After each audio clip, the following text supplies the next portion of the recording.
This is the Upstate Hoops Podcast. Recorded live in the studios of FingerLakes1.com.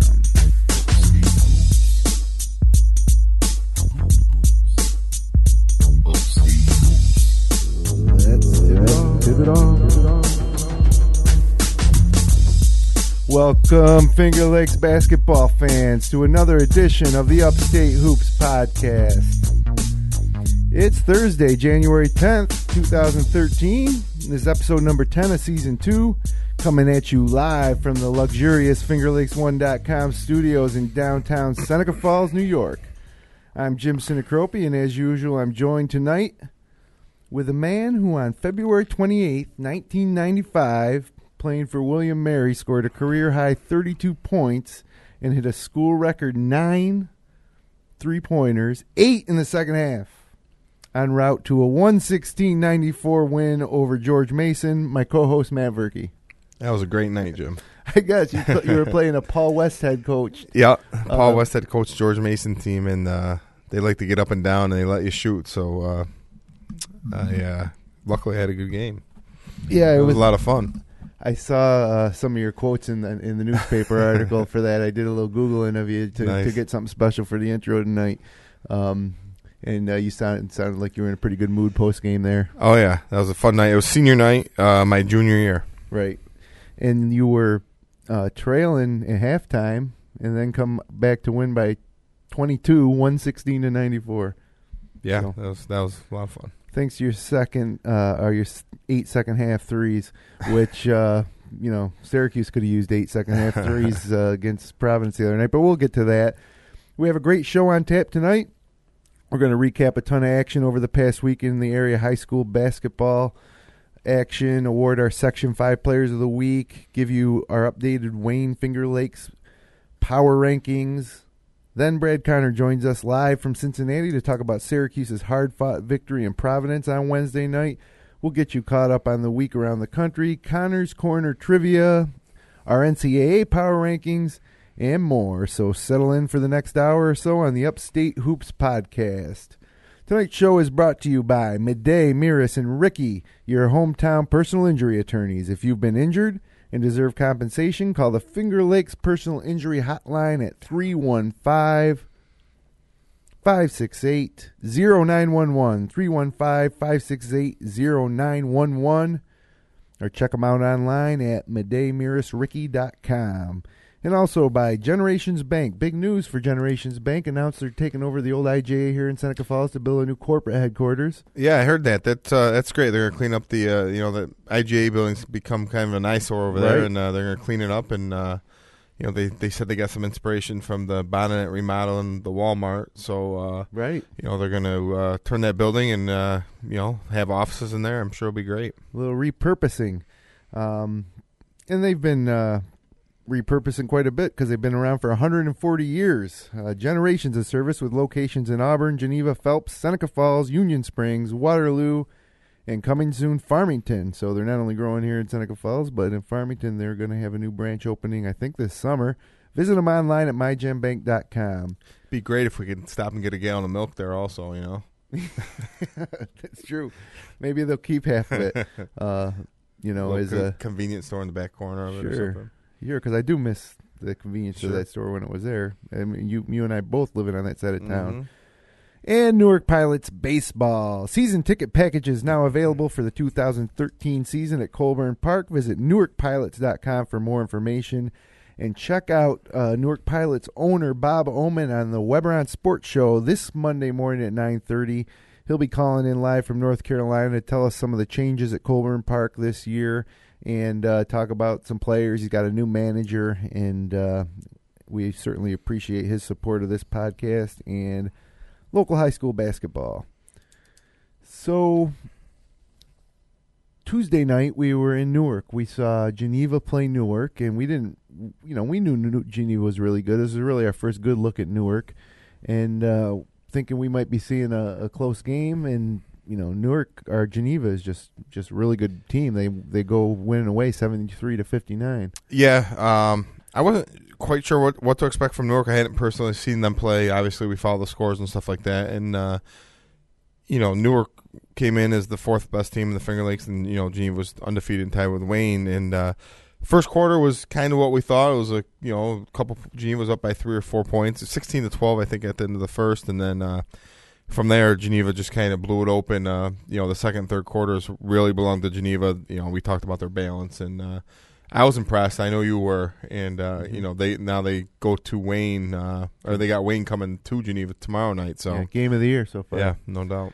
And watching that game, I was obviously impressed with Shane Sweeney again, and Junior Sims is unbelievable. You and Brendan were on the call that game, and you were calling him a stretch four, which you don't see a lot in high school, but he really is. Yeah, he's a versatile four-man.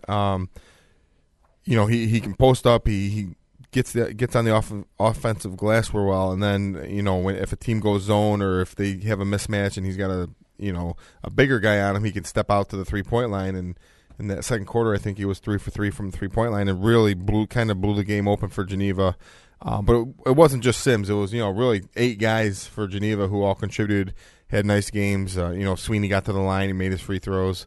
That team, Coach Miller talked about it. They really, Coach Miller referred that they really like each other. They share the ball well. They were really Newark was being pretty physical, playing tough man defense, and Geneva ran their offense real well and got some easy looks. They kind of had a couple flex cuts there where they got open, and Geneva played really well. And Newark normally man-to-man, known for their man-to-man defense. That's kind of their system there. Went to a box and one at one point, which Coach Miller said, is kind of like the ultimate respect for what you're doing out there when you make the defense change what they're doing when that's their specialty. So yeah, I didn't really pick up on the box. We kind of talked about that. I don't think Newark played it too much, right. But It obviously it didn't work, and we talked that game wasn't really a 14-point game. It was more of a 25, 30-point game. Geneva was up 32 at one point, and then the last 4 minutes kind of Newark chipped that away at. But Geneva dominated that game, and now Newark comes to Minders tomorrow night, a game that we're webcasting, and I think that's still going to be a good game. I think it's going to be a great game. I think Minders has the height advantage out of the inside. I think that's definitely a strength, and I think I was impressed. Newark man-to-man defense is pretty good. They're going to be in the face, and the Minders guards are going to have to take care of the ball. But that should be a great game tomorrow night. And obviously, it was a tough night for Newark, a tough shooting night especially. And but when I'm looking at that team, one guy that I came across really impressing me just from the eye test, not from the box score or anything in particular. He did have 11 points, but sophomore Ron Derek Morris, he was guarding Sweeney a lot. He was I saw him handle the ball in transition really well, and just a sophomore, but was really impressed with his defense. Yeah, he seems like the future of Newark basketball over there. He took it upon himself to guard Sweeney, and he really did a good job. Shane got to the free throw line a lot, but he wasn't like blowing by him by any means, and he's able to get to the hole a couple times and make some nice shots. Yeah, he was I thought he was really all over him, and that's also a credit to Sweeney. He came out of there with 19 points and a handful of assists, but it was a really good matchup to watch. And, Coach Miller mentioned he's hoping for a great crowd at home tomorrow night, Friday night, 7:30. JV game starts at 6, I believe. Mm-hmm. And he's asking for the city of Geneva to come out and support the undefeated Panthers as they play the undefeated Eagles in a game that could very well decide the, Finger Lakes East. And of course, the teams that we're going to be webcasting are going to have something to say about that, especially Minders. If Minders can beat Newark, they still kind of control their own destiny in terms of their play Geneva and Wayne again. Yeah. It, whoever wins that game is definitely a leg up. I don't, besides Geneva and Wayne, I don't know if anybody else in the league can beat a Geneva or Wayne. I think Minders is the third best team in the league, and right. if the stars align, I think Minders could beat either one of them if they have a good shooting night. But Minders they didn't play outstanding against Geneva the first, right. When we webcast that game, and they were in the game for the most part throughout the whole game. I think they ended up losing by 8 or 9 points, but. The key for Minders, I think, is Ruddy. He had 31 points the other night. Well, I'm sure we're going to get to that. Definitely emerged. Yeah, he's become the focus of the team. I think they're trying to cut down maybe on shooting as many threes as they have in the years past and kind of kick the ball inside because, they got 2 6'5" kids in there that are both good players. Well, you mentioned that we'll be talking about Miners a little bit more because we're going to run right through the action from the past week, and there's been quite a bit of it in the Wayne League, the Finger Lakes West, and the Finger Lakes East. And so let's get right to it. Let's rewind to last Thursday night where Bloomfield faced South Seneca Romulus, traveled to Seneca County, and came out with a 75-24 victory. John Babcock with 15 points, Brandon Ferguson with 14, and Alex Porter led the way for South Seneca Romulus with 8. Bloomfield's at 3-3. And, I was looking at Verk with the Finger Lakes West. We'll get to it maybe after I give some of these scores, but it's kind of interesting, the standings there. It's really anybody's ball game at this point. Yeah, I think, Dundee and Naples each have one loss? Well, yeah, Dundee, that's the next score on my list here, is Dundee 62, Naples 58. And Dundee's a team that's kind of improved a little bit since we first saw them in, end of November. And Naples has suffered a couple losses now, and Honeoye's starting to emerge after that Naples loss. And, even Red Jacket, I thought had a chance, but that's, of course, the next score I'm getting to here. Honeoye 66, Red Jacket 54. Ben Cratsley, 23 points, 11 assists, and 10 steals. That's a triple-double in a high school game. You don't see, and it's unusual with the 10 steals, obviously, to finish off the triple-double there. And against Red Jacket, who they walk away with a 12-point victory. Red Jacket was 4-3 after that victory. I think they may have lost again this week, but not certainly a pushover team. No, and I think Red Jacket was missing a kid or two in a couple games this week. That's the team who Clyde ended up really taking it to later on in the week. Ooh, that's right. Yeah. So I think they had some kids out, but I think they're getting back in there. And that Finger Lakes West is going to be very competitive, and not really sure who's the best team in the West right now. Now, the other amazing thing about the Honeoye Red Jacket game was Honeoye's Justin Soliday. 21 points, 10 rebounds, 7 blocks. That was almost 2 triple-doubles in one game, which I don't know when last time that's happened. I don't know if I've ever heard of that, but they came close. And then Alan Smith also for Honeoye with 11 points and 9 rebounds. So an all-around solid game there. And then Canandaigua tournament this week pitted Victor and Canandaigua against each other, kind of a little rivalry game. Canandaigua won 42-38 in a low-scoring affair. Friday night, moving ahead, Geneva faced Mid-Lakes and really blew the doors off 97-38, moving Geneva at that point to 7-0. Steve Dolgus had 16, Junior Sims had 20, Sweeney had 13 points and 8 assists, and Dakota Norrison had 11 for Mid-Lakes. And Newark on Friday night defeated Marcus Whitman 74-45. Anthony Lombardi had 17, Micah Wright had 15. And for Marcus Whitman, it was Merritt Bailey with 13 and Ren Grover with 13. And I think this is a game you went to, Verk. Penyan Minders at Arthur L. Baker on Friday night. Minders defeats Penyan 73-45. I think Penyan was missing their big guy Burdett, who was going D1 in lacrosse and apparently had some sort of lacrosse tournament. I think Penyan's top 2 players, Burdett and another player, both weren't there. So it's kind of anticlimactic. Burdett's kind of the do-everything guy for them. He's a 15 to 20-point scorer. And Minders, Ruddy had a good game, and they just kind of dominated inside and dominated Penyan from the start to finish, really. That was never a game. Yep, it was Pasalacqua, point guard with 10 points, 10 assists. Jimmy Rickey, shooting guard, 21 points, 5 3-pointers, 5 steals. Luke Ruddy, 18 points and 13 rebounds, which actually is a quiet night for him lately. Moving ahead, we had Wayne facing Pelmac. Pelmac's really having a tough go of it, early on here in the Finger Lakes East. The other teams are just seem to be so strong, and they seem to be playing one good team after another. Wayne comes out of there with a 30-point victory, 77-47 at Pelmac. Ben Bobo had 24 points, including 4 3-pointers. Mike Hollenbeck had 12, Alex Phillips 10, and Trey Lamora had 20. And for Pelmac, it was Mitchell Christ with 15 points, and Pelmac, that moved Pelmac to 3-4 at the time. Harley Allendale Columbia played Webster Christian in a game that went to 2 overtimes. Webster Christian prevailed, though, 66-63. HAC, who's 1-7, trailed 48-31 after the third quarter, and then missed a shot to win at the end of regulation and the first overtime. Eric Tolhurst, 15 points and 16 boards for HAC. And then Clyde, with a little test traveling to Gananda, came out of there with a 16-point win, 51-35, keeping them undefeated in the Wayne County League, and that was their bounce-back game after losing to Watkins Glen. Yeah, and that game was a little closer than I thought it would be, but it looks like Gananda might have tried to slow it down a little bit. They held Clyde to 51, which I'm sure they're happy with, but only scored 35 for themselves. Yep. Tom Canale had 17 of those 51. Cam DeSanto had 11. And then it was ER against Red Creek. East Rochester comes up with a much-needed win, 47-41. Phineas Jocks had 16. Justin Reho had 16 for Red Creek. Ray Sanderson had 12, and Jacob Slobe had 14.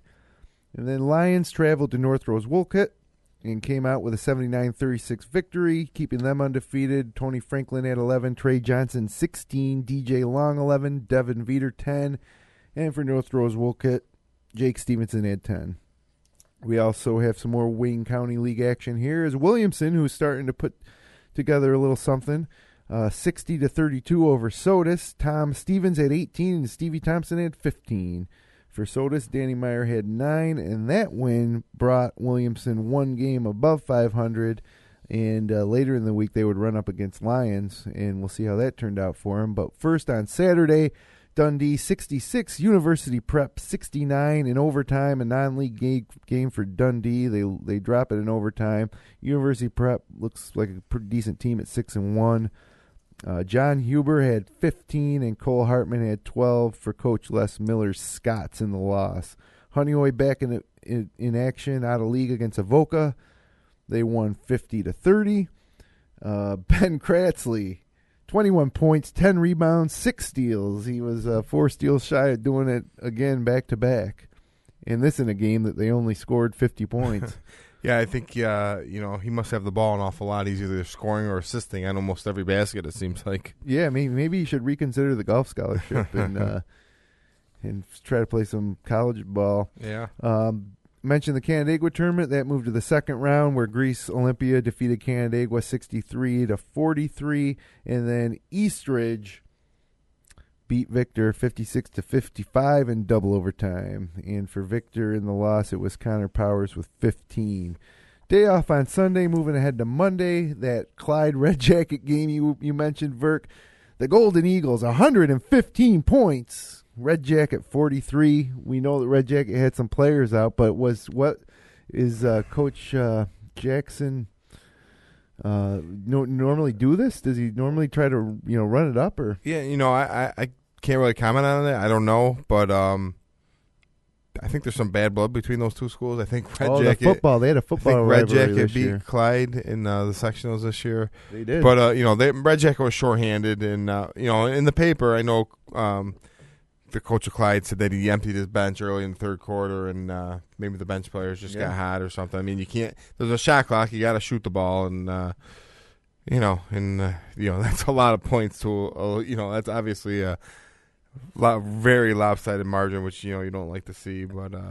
Who knows how the game went, I guess. I got some stat lines here for Clyde. Joe Maine Bogans, 22 points, 5 rebounds, 4 assists. Cam DeSanto, 22 points, 6 rebounds, 4 steals. Tom Canale, 18. Patrick Harper, 16. Matt Sharp, 9. 3 for 3 from beyond the arc, 5 rebounds and 5 assists. And Tom Molisani, 7 assists and 5 steals. And you're right, Verk. Matt Sharp, not a name that we've seen a lot. He obviously got a little more time this game than usual, and he produced with 5 rebounds and 5 assists, including the 3 threes. So you're right. You can only, you can put in your second team, and what are you going to do? Tell them not to play? Nope. So, but definitely that was a surprise. I thought that might have been a misprint the first time I saw that on Monday night. Yeah. The Naples Big Green Machine defeated Campo Savona 38-33 in the opposite type of game that Clyde and Red Jacket played, obviously. C.J. Kobus had 15 points to lead Naples. And then it was HAC losing to Early College 59-51 in triple, or what was it? How many overtimes was this? Just one overtime. Just one overtime. Lots over again. And then Port Byron and South Seneca Romulus traveled to Port Byron. Romulus South Seneca, traveled to Port Byron on Section 3. And we didn't get a report on that, but I think we heard that that Port Byron did win that game. Good chance. Yeah. Wayne then played Marcus Whitman on Tuesday night, and they won 74-44, moving Wayne to 9-0 and setting up the big showdown on Friday night with Geneva. Ben Bobo had 12, Mike Hollenbeck had 10, Trey Lamore had 18. Minders played Mid-Lakes, and they went to Phelps and Clifton Phelps. I think the high school is actually in Phelps, and they beat them 74-47, and that was behind 31 big points by Luke Ruddy, which you wouldn't. I mean, you're right. Coach Mike Fields is changing a little bit of the. Unless he's getting a bunch of offensive rebounds and putbacks, they're definitely looking to go inside to him. Yeah, I think he's shown that he can score the ball, and depending on what kind of team they're playing and things like that, he's pumping it inside a little bit more. I know Midlakes is small, and obviously Luke was able to pretty much score at will. And Minder's other big man had 12 points as well, Connor Miller. And Jimmy Rickey continued his hot shooting. He's been hitting 3, 4, 5 threes a game, it seems like, and shooting ball tremendous all year long, I should say. And then I got a little trivia for you, Verk. Last year, Lions lost one game in the regular season. Do you know who that was to? Williamson. Yep, that's right. And they met again on Tuesday night in a bit of a revenge game. And I tell you, Williamson's tough. They hung in there with Lions. Lions gets the win 56-45 at Williamson behind 27 from Trey Johnson. And Williamson was led with 16 from Tom Stevens. Williamson moves to 5-5, but I think it's a pretty respectable effort there, 11 points. I checked out the box score in that, and Williamson was actually ahead at the half. They were up 3 points at halftime, and then Lions outscored them by, I think 13, 14 points in the third quarter. And held on for the win there. But yeah, Williamson, they much match up really well with Lions because they beat them last year, and they're up at halftime. That's kind of surprising. They came into the game 5-4, and had Lions down at halftime. Yep, and so Lions moves to 8-0, and they're playing Clyde tonight, which that game's probably just about over by now, and we're going to try to get the score in here before the end of the show. Penn Yan and Waterloo. We're going to see these two teams play in a couple weeks live on FingerLakes1.tv. And so I had my eye on this thinking this might be that breakout game for Waterloo that helps, kind of gets them going. But Penn Yan comes out with a 59-38 win. James Burdett was back. He had 18. I bet you poor Jeff Panic, The Minders gets to play him without their big man, Burdett, and then the next couple nights later, Waterloo trails to Penn Yan, and there he is, no lacrosse tournament that day. No, and, Waterloo obviously struggling to score the ball. 38 points, you're not going to beat a whole lot of teams scoring 38 points. And, Penn Yan, they had their stud back, and he did some damage. North Rose Wolcott 57, ER 45. Big win for North Rose Wolcott. Chris Dean 22 points, and we had heard some nice things about Chris Dean from the fellas from Lions who were in last week. Jake Stevenson had 15, and Phineas Jocks had 12 for ER. Sodus and Red Creek met up in Red Creek, and Red Creek gets the win 44-24. Sodus moves to 0-9. Jonathan Darrenbacker had 11 for Sodus, and Red Creek was led by 14 from Jacob Slobe. And the second win of the year for them there, so nice to pick up another W. Palmac played Aquinas, and not an easy I said, poor Palmac. They're not ducking anybody, that's for sure. They've played Geneva, Wayne, Minders when Minders was on fire in the first half of that game. And Aquinas. That's 4 of their 5 losses, so. Yeah, geez, it's tough to get a gauge on them. Kyron Allen had 22 for Aquinas. And their other loss was to Newark, so. Yeah, that's right. Yep. So hopefully they'll be getting back above 500 soon when their schedule, lightens up a little bit. Yep. Wednesday night, Dundee and Red Jacket in a big game in the West, and Dundee comes out with a 3-point victory. It was tied at 31 at the half.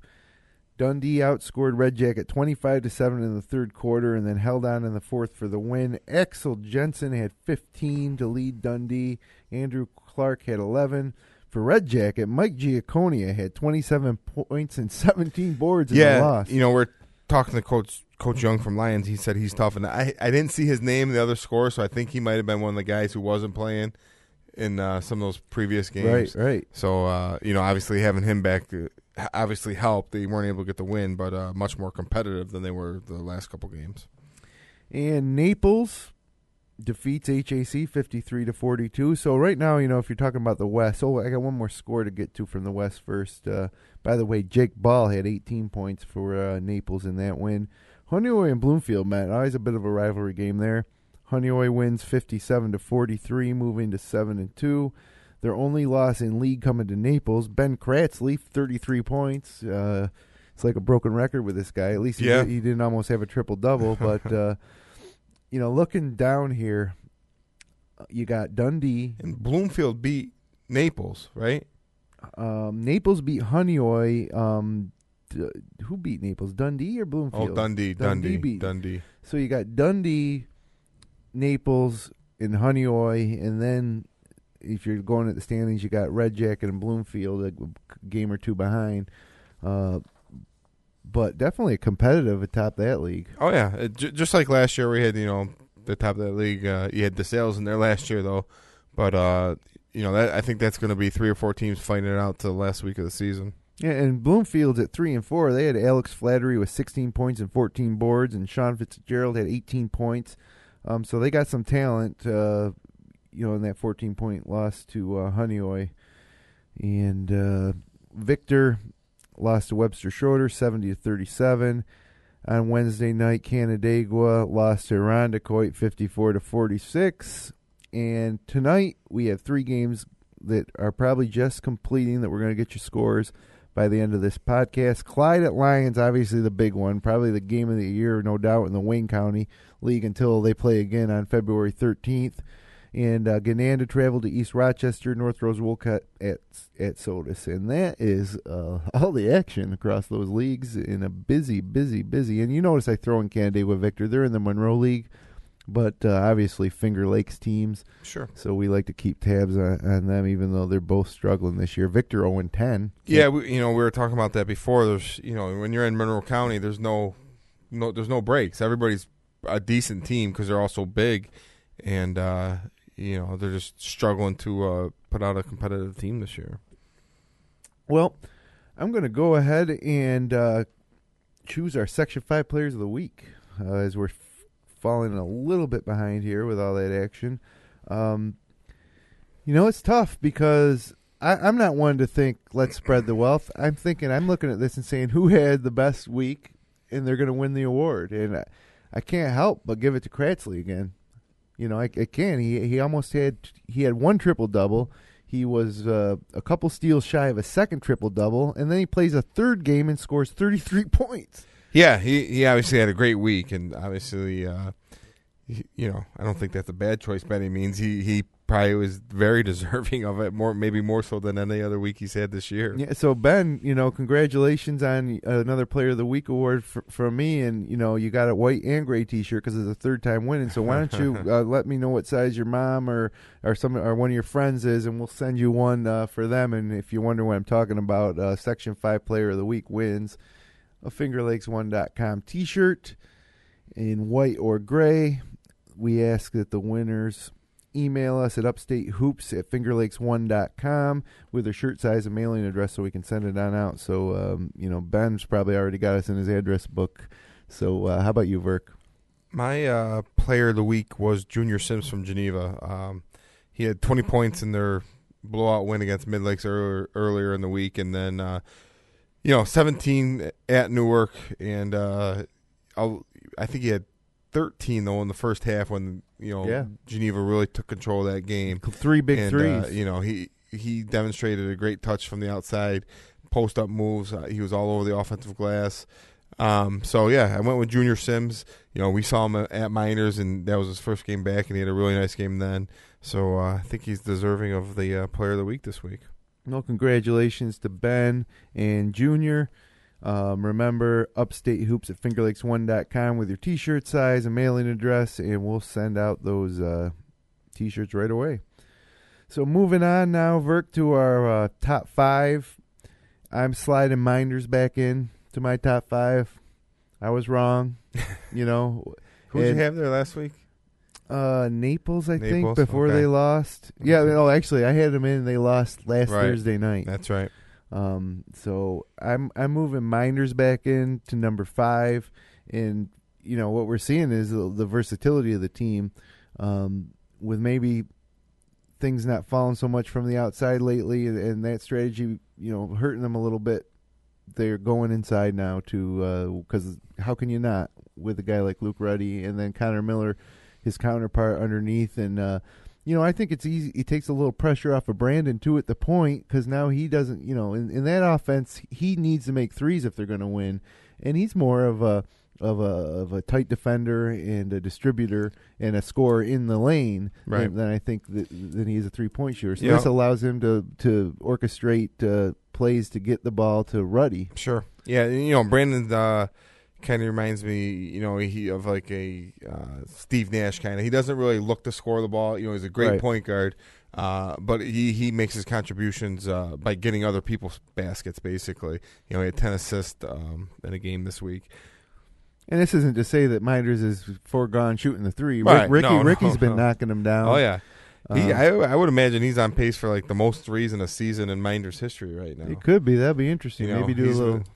He's, you know, I know we didn't chart everything that great back in the day, but I know Coach Fields does. So, Well, so as I said, Minders 5, got Lions at 4 still, and Clyde at 3. Even though Clyde has that one loss to Watkins Glen, but as I said, that's going to be decided tonight, and I might have to flip flop that before the end of the show. And then I got Geneva at 2 and Wayne at 1. I thought about moving Geneva, but because they were so impressive. But, you know, again, I think Trey Lamora might be the best player in the league on the best team. You know, it's tough to say. But you've had Geneva 1 before, haven't you? Have you been going Geneva, Wayne? I think I haven't changed that in a while. So if it was early. I've had Geneva 2 and Wayne 1, and I did so ever since I started hearing about how much of an improvement Trey Lamora made over the summer. Because I thought he was great last year, and then I heard he got a lot better. And you know, Ben Bobo, you got great senior backcourt there. Connor Hollenbeck graduated. His younger brother Mike appears to be, you know, everything he was. And you know, I just heard so many good things. And then with Geneva, you know, we knew they were going to be good, but I think Junior Sims' emergence is really what's made them great. Sure, you know, he gives them a whole new dimension, really, with one of the first little big guy who can shoot the 3. So that's my top 5. Verk, what do you got? I got Clyde 5. They did suffer a loss. You know, they beat Gananda 51-35. Not a dominant win over, you know, a team that's taken some lumps this year. But I got Clyde 5, Lions 4, Minders 3, Wayne 2, Geneva 1. You know, and same as you, Wayne, Geneva, you know, toss a coin. And I just think Minders is playing pretty good right now. I think, you know, if they played Lions or Clyde, I think they beat them. And even though, you know, Minders has 3 wins, there are 2, Wayne, Geneva, and another Class A school, Johnson City, down near Binghamton. Yeah, that's so you know, you can't fault them for the schedule they're playing. Yeah, and you're one that believes that if Minders played Clyde or Lions, that Minders would win. I do, yeah. I just think they're bigger. They're, you know, I think they'd be great games. Last year, I thought Minders, you know, with Dylan and some of the other kids they had last year, would have beat a Lions or Clyde. And you know, I haven't got to see Clyde play with Canal yet, but I thought last year Minders would beat either of those teams by, you know, 10, 12 points. I think the gap is closed, but I still like Minders to beat either one of them at this point. I mean, Clyde got a lot older in the offseason. Yeah. You know, and I haven't seen those guys, so right now I'm, you know, and I'm probably a little biased as well. So, and, you know, DeSanto and Harper, Bogans all a year older, and then you had Canale, and that's great. I'm checking here on the scores from that Clyde Lions game yet. Still haven't got one Nothing. Yet. You know, the fact that Coach Young hasn't shot us a text makes me think that Clyde might have won that game. That could be. Or maybe Zach's out celebrating, you know. Sure. Yeah, it would be worth celebrating for sure. So there you have it. Next week we got Newark and Minders. Or tomorrow night we got Newark and Minders webcast. It will be you say you're going to be in the gym, but you're actually not working the game. It's going to be Dandy Dave Barnick, the mouth of the South, with Kevin Korzeneski. Exciting night, I think, for Kevin to actually call a game from Arthur L. Baker, his old gym. I know the first couple times that was kind of surreal, probably experience for you to sit over in the announcers section and call a game at Minders. Yeah, it is just hearing Dave's voice and it brings you back because he's on a lot of my game tapes, and we used to tape the games on WSFW, and I don't know where all my tapes went, but you grow up listening to him kind of call your games, and when we were in Glens Falls, our cameras were hooked up to their broadcast as well, and he does a great job and makes the game a lot of fun. Yeah, he's definitely exciting. So if that game is, if we got a close game, that would really be a treat hearing him call it. Which I'm predicting a close game. I think Minders is going to win that game, but I think it's going to be. Yeah, I think that's a game where Miners, they're big. Newark's not real big, and we talked about Lombardi. He's a good player, but he's a little undersized at the 5 and against Ruddy and Miller inside. So I would take Miners to win that game, but you never know. Newark is they're a tough defensive team. They're going to come out and play some pressure man-to-man, so Miners are going to have to take care of the ball. But and I haven't decided if I'm going to go. Maybe I'll stay home and watch the webcast also. So yeah, I mean we'll have to see. Now, how about Wayne at Geneva? Let's have a little lunch bet on this one. If we disagree, I'm going to set the line on that game. Wayne at Geneva. I'm going to, even as Geneva is the home team, I'm going to set it Geneva as a 1-point favorite. Do you think that's a fair line? What would you set the line at? I'd favor Geneva by 2, 3, 4 points probably. Just because you're playing. I think they're even, but the home court advantage is worth a couple points for Geneva. So all right, well, I'd say 2. 2 points. So you take whoever you want. Geneva's ±2. Geez, my heart's kind of with Geneva because we've seen them so many times, and we've actually had Coach Miller and Shane and Jordan up here. But I got Wayne number 1 in my power rankings, and I think it's going to hold true. I think they're going to win in Geneva tomorrow night. So I'll take Wayne for a lunch. Okay. Now, we ever even up on that first lunch? We did. Yeah, we did. So we're all square. Okay. And then you can buy me lunch tomorrow. We won't all have to be Monday. So other big games next week. Palmac is traveling to Marcus Whitman, so maybe, like we said, Palmac's schedule eases up a little bit. Mid-Lakes at Waterloo. South Seneca Romulus is hosting Geneseo. HAC at Bloomfield, Red Jacket at Naples, and which is probably one of Red Jacket's last chances to get back into the mix for winning the Finger Lakes West, and a big game for Naples. Monday night, ER at Honeoye. Tuesday night, Dundee at Bloomfield, Geneva at Marcus Whitman, HAC at Red Jacket, Minders at Palmac, Penn at Newark, Waterloo at Wayne. And then, I guess Palmac schedule doesn't get that much easier. That's the second round starts. Yep. Wednesday night, Clyde at Williamson, which could be a test for them. Williamson, we knew gave Lions trouble, and that's what they call a donut game. Clyde Lions tonight is what I'm sure they've been focused on, all the players. But they got to travel to Williamson on Wednesday night, and Gananda at Red Creek, Soda City ER. Thursday night, Dundee at Honeoye, and a huge game in the West, a huge game. Early College at Bloomfield, HAC at South Seneca Romulus, and Palmac at Geneva. Yeah, so Palmac kind of gets a little bit of a break with Whitman, I think they had. Then they go Minders, Geneva. So here we go again. So but they're going to be more experienced, so who knows? Maybe their second half they'll do things a little differently. Well, we'd like to thank our sponsors again, Midday Maris and Ricky, Generations Bank, and Newark Pilots Baseball. We're going to take a short break and come back with Brad Connor, and also a big announcement on a programming note, I'd say. So we'll be right back. Attention Finger Lakes residents, have you been injured and deserve compensation? Call Midday Maris and Ricky, your hometown personal injury attorneys. Your case deserves personal attention. At Midday Maris and Ricky, they know you by name, not just a number on a folder. Call the Finger Lakes Personal Injury Hotline at 315-568-0911. That's 315-568-0911. Midday Maris and Ricky, your hometown personal injury attorneys. The Newark Pilots. See tomorrow's Major League stars today. For more information, go to newarkpilots.com.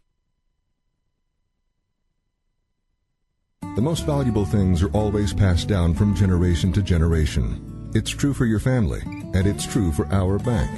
For more than 140 years at Generations Bank, we've greeted you by name, planned with you for the future, and stood by you when you needed a hand. It's what we do, and what we'll continue to do for generations into the future. We might look different now, but in the important ways, we're exactly like we've always been. Stop in your local branch or go to mygenbank.com. So many sights to see on the internet, but for everything local, there's no price you can get it. At fingerlakes1.com. Come on over to fingerlakes1.com. Like us your homepage. News, weather, sports, and fun. Log on to fingerlakes1. www.fingerlakes1.com. And welcome back to the Upstate Hoops Podcast, everybody. And we just got some news. We got the score of that Clyde Lions game. Verk, why don't you let our listeners know? Clyde was able to go in the Lions at the Atwood Gym, and they came out with a 48-40 victory. I think it was a close game throughout, and it was 40-37 at one point. And Clyde kind of pulled away at the end there and ended up with the 8-point victory. But I think it was tight throughout, and a little ugly game, kind of probably a fight, low scoring. I think both teams are playing good. When they play each other, it's good competition, and they're not going to score as much as they typically do because there's better athletes on the floor on both sides. Right. And I'm sure it was highly contested. I'm sure the gym was packed, and nerves come into play. But Clyde was able to get the win and revenge a couple losses they had the Lions last year. And Clyde wins one game, scoring 115 points this week, and another one scoring 48. Yeah, I think that shows the competition they were playing. You know what I mean? It's obviously when you play the better teams, the scoring usually goes down a little bit. So we'll see then when I keep saying Wayne because it's the Wayne County League, but we'll see now when Clyde goes to Williamson if they can take care of business there, and if so, it would look to me like if Lions can hold serve, which Williamson is probably their toughest win, that when we see these guys again on February 13th in Clyde, that will probably be for the title. So yeah, something to look forward to there. Yeah. But as usual, the second half of the show is about college basketball, and that leads me to my announcement, my programming announcement. The Upstate Hoops Podcast is going to go just high school basketball, and then the second half of the show is breaking off into a new show called Upstate Orange. It's going to be focused. It's going to be the same thing we do now with Brad Connor, who's currently holding on the line for us. It's going to be the exact same thing, except we're going to break it up into its own podcast. And the reason why we decided to do that, Verk, is we got a lot of feedback from people that say they either stop listening after the high school or they fast forward to the college. There's a smaller percentage of people that listen to both, and we do appreciate the people that listen to both, and they still will be able to, but it'll be two separate podcasts. So, it'll make it a little bit easier for guys who, if you just want to hear the Syracuse college basketball stuff, or you just like the high school stuff, and obviously you can still listen to both, but it'll make it a little bit easier for our listeners to decipher through exactly what's going on. And we talked about, it would also give us a chance to maybe get the Syracuse basketball stuff on some from different a marketing perspective. To market to some of the shows up in Syracuse and stuff like that we talked about, Brent Axe and stuff like that. Well, those guys, those fans are fanatic. They can't get enough, and it's tough for us to say, hey, we got a great podcast about Syracuse basketball. And then they go to it, and we're interviewing Ben Cratsley from Illinois. So so that's why we're doing it. Basically, the Upstate Hoops Podcast, which is going to focus solely on Section 5 basketball now, is going to go live at 9 o'clock every Thursday night, and then the Upstate Orange Podcast is going to go live at 10. So we're going to go back to back. We obviously didn't have a guest this week in studio, but we're going to be working on one for next week. And with that, I'd like to welcome back Brad Connor in studio. How you doing, Brad? All right, guys. How you doing tonight? Your thoughts on the big news? We consulted with you earlier this week, but just wondering what you think about splitting this up, because this is the last episode of the Upstate Hoops Podcast you'll appear on. Now you're going to have equal billing with Verk and I as co-host on the Upstate Orange Podcast. it's a little intimidating, I'll have to admit. I'm a little nervous about it, but I think it'll work out. Well, for the record, I do listen to both parts of the podcast every week, so I'm one of the few, apparently. It's not a few. It's just there is a lot. I hear that a lot. They stop after high school, or they start. They look for the start of the Syracuse one, and I can understand that certainly. But yeah, we'll dispatch photographers out there to get your money shots and your we got to improve your promo on that shots. picture that's sitting right there on the screen. Well, that's a pretty good one. It's you look happy. You look confident. Well, speaking of confidence, how about C.J. Fair, fellas? He's stepped up in the Big East here once the Big East has started, and Syracuse wins 2 games this week. They defeat Providence last night, 72-66, and they beat South Florida on Sunday, 55-44. They're 3-0 in the Big East. There are some strange things going on. It's not as simple as that, just being 3-0. The one thing that stands out to me is, guess what? Good old 6-deep Jim Boeheim is back. He actually 5 deep last night.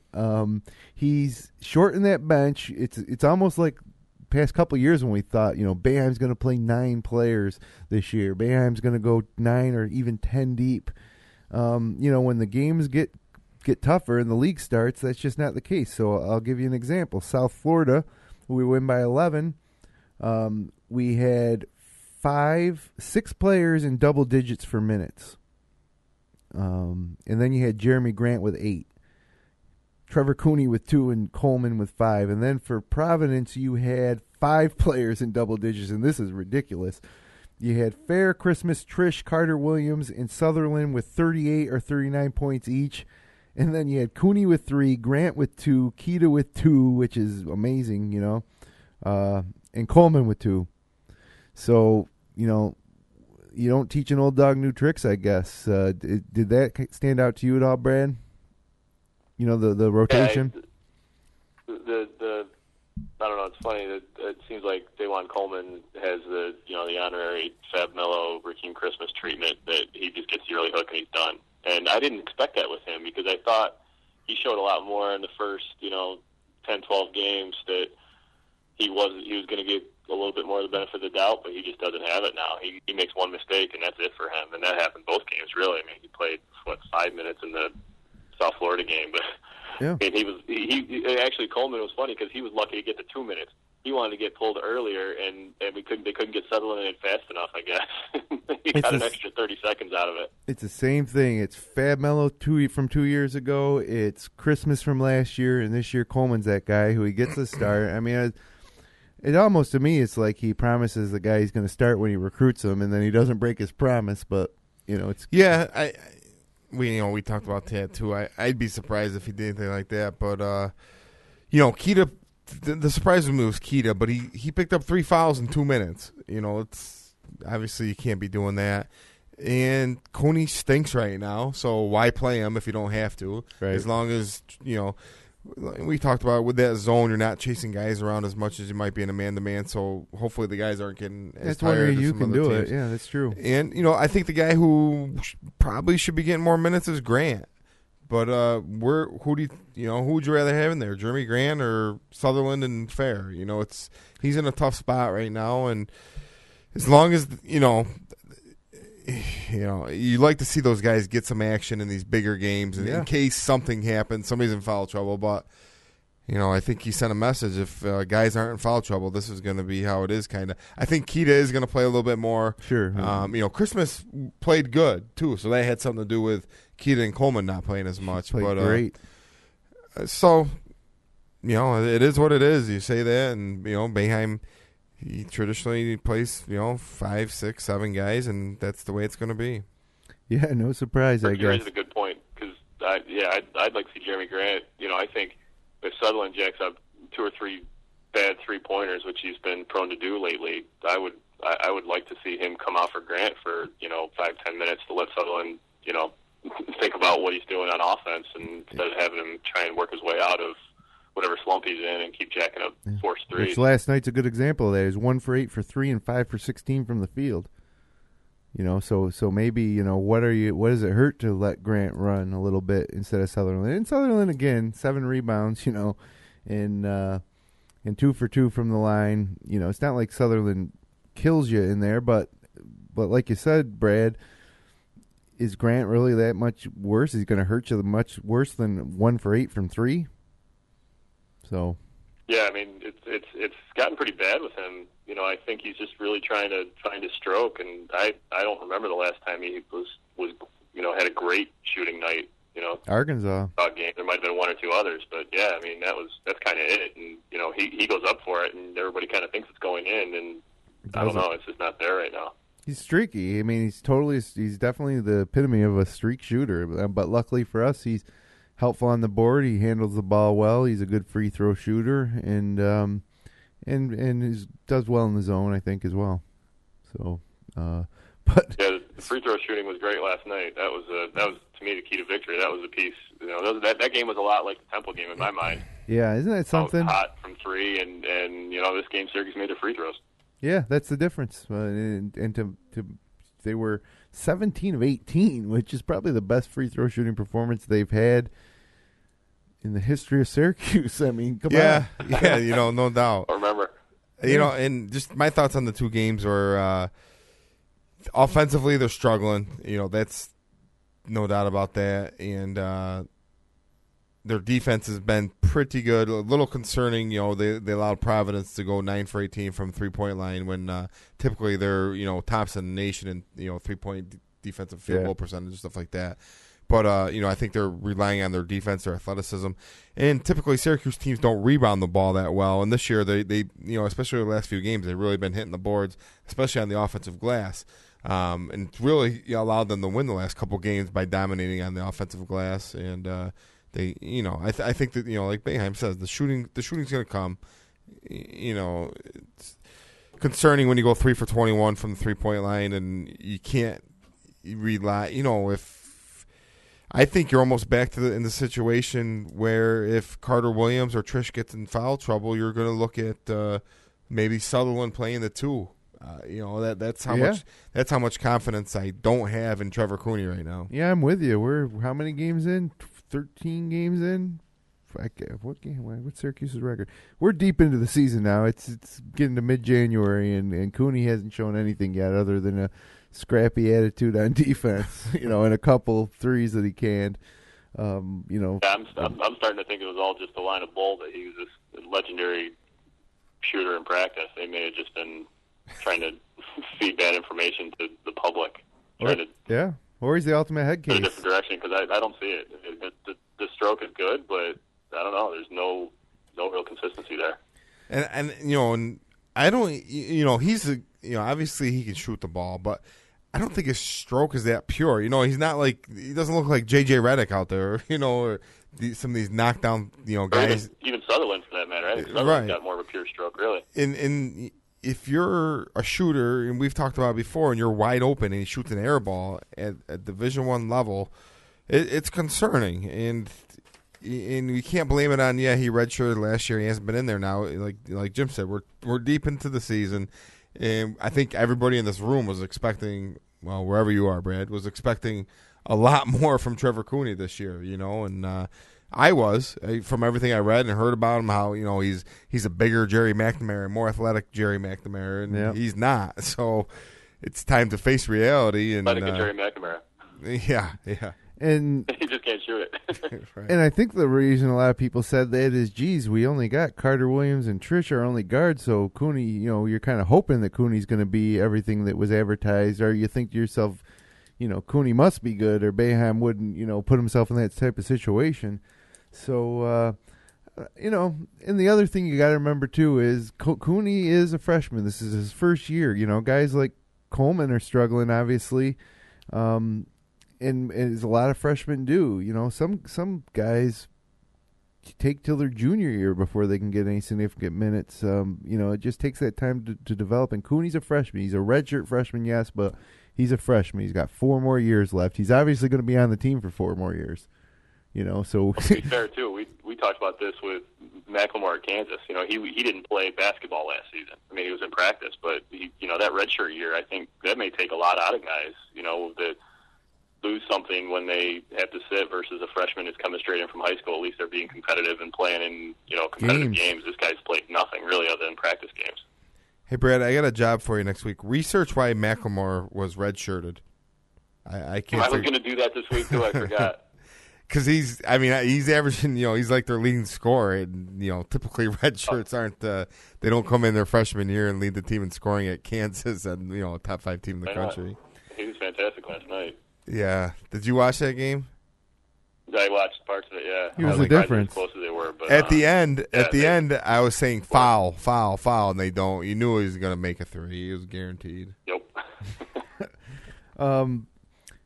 Got to talk a little bit about Brandon Trish because, he elevated his game a little bit and had a nice game against South Florida, going 8 for 13 from the field and 4 for 4 from the line and really asserting himself and being a difference maker. And Boeheim said, this is how Brandon Trish can play every night. And then he comes out against Providence. Plays 39 minutes and scores 4 points, 0 for 4 from 3, doesn't get to the free throw line, 2 for 10 from the field. I mean, maybe Cooney should have played more instead of Trish because for your senior starting shooting guard who plays 39 minutes, you better have a better stat line than that. It's amazing that we were able to win that game, with that performance that Trish put on. He's an enigma. He's always been an enigma. Yeah, you can't really figure the guy out. Just when you think he has it, he had a string of 2 or 3 games there in a row where he played well. Rutgers, South Florida, Rutgers he shot the ball great, and South Florida he played really well, and then nothing. Luckily him and Carter Williams. Carter Williams against South Florida was 1 for 13, and Brandon kind of picked it up there. And then the other night, Providence, Brandon was terrible, and Carter Williams played a little bit better. So, luckily, because if they both stink together, there's no way Syracuse is going to win. So Right, yeah. And we've talked about that, too. Got one guy has a bad night. There's other guys to pick him up. Last night it was C.J. Fair, Michael Carter-Williams, and Raheem Christmas. Now, there we go. That's the Christmas that we wanted to see. 6 for 8 shooting, 3 for 3 from the line, which is awesome, and 8 boards and 4 blocks? I don't see the blocks on here, but I think he had 4 blocks. And every one of them was exciting. I was talking to producer Jeremy Hunt about it earlier today, and he says that he just loves the way that Raheem blocks it. He loves the style points, I guess. So keeps the ball in play. He's not trying to put it in the third row. That's helpful. Yeah, and he's quick off the jump, which is good to see because I wasn't all that impressed with his shot blocking earlier in the season, which I think for our defense to work, we need a shot blocker in the middle of the zone, and so hopefully Christmas is going to be blocking 2, 3, 4 shots a game, and hopefully Keita, can contribute there too, and then finally, looking at this Providence game and the 3-0 start in the Big East, C.J. Fair. Probably the most consistent, most reliable, and most likable guy, on the team. What did he have? 17 points and 11 rebounds, 9 of 10 from the line, and this is 23 and 11. 23, and then coming off of 10 and 10. Yeah, 2 double-doubles. It's great. Good stuff. And that's what we kind of predicted would happen when the games got tougher, because early on CJ was having like 11.5 rebound nights, and we were like, what's wrong with CJ? Well, he, when he's hitting that 15-footer, he's that much tougher. He likes, he'll give a head fake, take one dribble, pull up, and he kind of just jumps over the defender. And, when he hits that shot, he's almost unstoppable. But, yeah, he's definitely a glue guy and a guy you don't necessarily have to run a lot of stuff for, but Providence was playing that zone, and he pretty much picked it apart. They got the ball to him in the high post there, and he can do a lot of different things from there. He can shoot it, he can drive it, and I think he was obviously a big key in that Providence win. If he has an off game, they might have lost that game. And well, let me ask you this then. You said he was a glue guy. I've read this before, and I agree. He is a type of glue guy. He kind of gets that tag of being the silent killer, maybe, but. I think you got to kind of look at him as a superstar. When you look at the things that he does, not many people have a mid-range game like CJ does. He can hit the three. He's a intuitive rebounder, right place at the right time type of guy, good free throw shooter, spectacular dunker. I mean, CJ Fair is a superstar in my mind. I think he's more than just the glue. I think he's a superstar. I think he's the best player on the team at this time. I think Carter Williams will eventually be the best player. But right now, CJ Fair is the best player on the team. And when you're the best player in Syracuse, I think you got to be you're a superstar, right, Brad? Yeah, I mean, what's funny, when he came in, he was compared to Josh Pace, because they're both left-handed and had the same number and headband, whatever. And he had that little mid-range game. We were trying to compare him to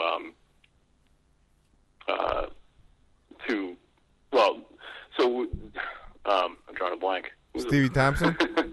last season, we thought he was a little bit more of a blue guy. Now, to me, he's a lot more like Hakeem Warwick. Yeah, yeah. In terms of what he brings, and the rebounding, and the intensity, the dunks that'll fire up the crowd, and I think. I don't know. I think he's got that kind of skill set. He's maybe not as long as Hakeem Warwick, but I think he brings just as much to the table offensively at this point.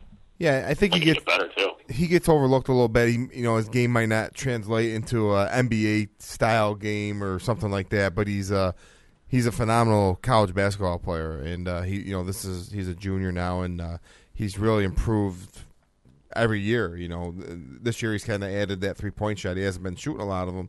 But when I don't mind him shooting at all. I feel just as confident with him shooting the three as anybody else on the team, pretty much. So, he's added that to his game. He always seems to be around the basketball and making a big play or a big block, and he's been playing great. Well, let me ask you guys this then, CJ. Do you think we have to worry about CJ Fair going pro at the end of this year?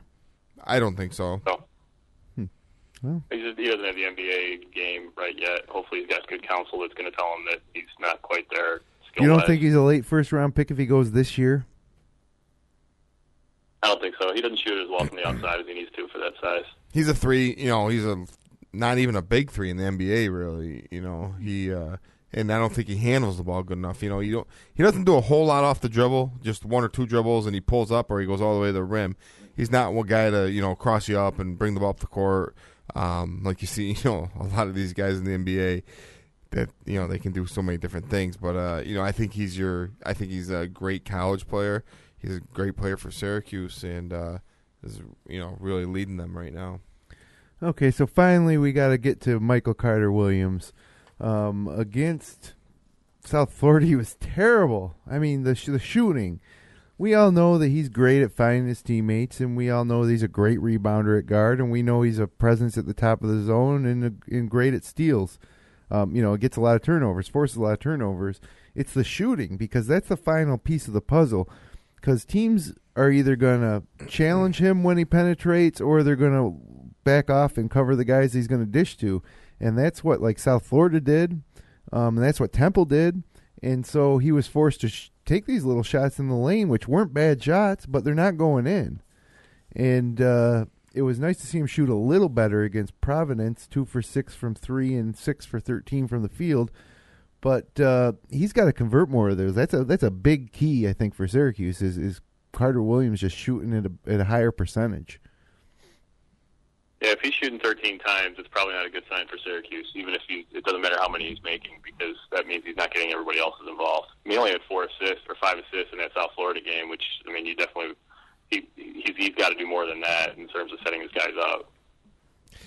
Yeah, teams are they're gonna force him to shoot, basically. And when Syracuse does a lot of pick and rolls and stuff like that, they're gonna go underneath the screens. They're gonna try to, they're gonna play off him.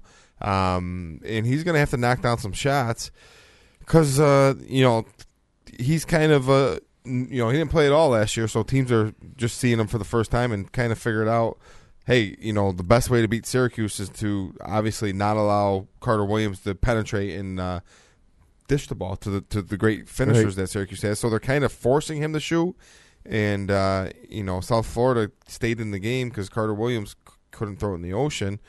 And in Syracuse, they go through these slumps, and they can't make shots, and it's still concerning. And it's the one thing I've talked about all years. Their 3-point shooting is a big concern. It's just so inconsistent. You never know really what's going to happen, and tough to win 6 games in the tournament when you're that inconsistent from beyond the arc. And luckily their defense, they do a lot of other things really, really well, which makes up for their lack of shooting so far this year. But they can't in their slow starts. They can't continue to do that. And I don't know what it is this year, but it seems South Florida, they came out, they were terrible early on. Providence, they're down really until the midway through the second half. I think they fall in love with the 3-point shot, and they're missing them early on. And then they're like, geez, we got to win this game. And they start looking for some other options. They were 4 for 17 from 3 against South Florida and 3 for 21 against Providence. I mean, that's terrible. They're not going to beat Geneva or Wayne. but they win those games. They won both of these games. Yeah, and they're only shooting 40% on the 2-pointer, so it's not like they're it's amazing that they Carter Williams is getting in the lane and not finishing. It's they just got to make shots, and they seem like a team that we talked about it too. They rely on that one big run. When things go well for them, it seems like everybody just all of a sudden they can't miss. But when a couple guys are missing, it seems like it's contagious. Everybody else can't make a shot. So, luckily CJ Fair's been there consistently through these first couple Big East games, and things are obviously going to get a lot tougher. And the other thing I was hearing too is that is Syracuse overrated now because they're struggled at South Florida, at Providence. They won those. What I tell people is they're Big East road games. They're not. There's not a gimme. It's not like they're playing at Wake Forest or something. So it's just at Pitt and Georgetown. Yeah, and pretty much everybody. Asked North Carolina. They lost tonight to Miami, and they lost to Virginia earlier this week. So, we talked about Providence last week. I mean, there's some talent on that team. I was surprised that they turn it over a lot, and that's a problem for them. But there's a lot of strong. Cotton was shooting like crazy. Henton's strong inside. Fortune was good at point guard. They've got some talent. Council's good, and I think that was a nice road win, really. Sure. Yeah, and that leads me to my next point. I don't think it ever has sunken in to me the reality that we're going to the ACC next year until this game, and I realized that Syracuse may never, ever play a game in Providence again. I don't see Syracuse going on the road to Providence as one of their out-of-conference games. I think, if anything, they're going to be looking at, Georgetown, doing something with Georgetown, and if they do play Providence, it would likely be maybe in some type of preseason thing in Madison Square Garden, or maybe Providence comes to the Dome. But this might be the last time Syracuse ever plays in Providence, and that got me to thinking, about all the games and all the players, and how it's over. It's over. I love Syracuse at Providence. I know that nationally it's not a lot of luster, but I love it. I love Syracuse at Providence. Providence is where the Big East was born, and I think of Billy Donovan. I think of Rick Barnes, Eric Murdoch. God Shamgod. Yeah, what was that guy's name? Yeah, God Shamgod. Who else? Rick Pitino coaching. Dickie Simpkins. Yeah. Come on, Brad. Give me some Providence names. Pull some out of the hat. Who's a good scorer? Ryan Gomes for you? Ryan Gomes. I loved him. Good one. I was just thinking of him. Small forward who could score it. Yeah, he's. You said Eric Murdoch. Dickie Simpkins.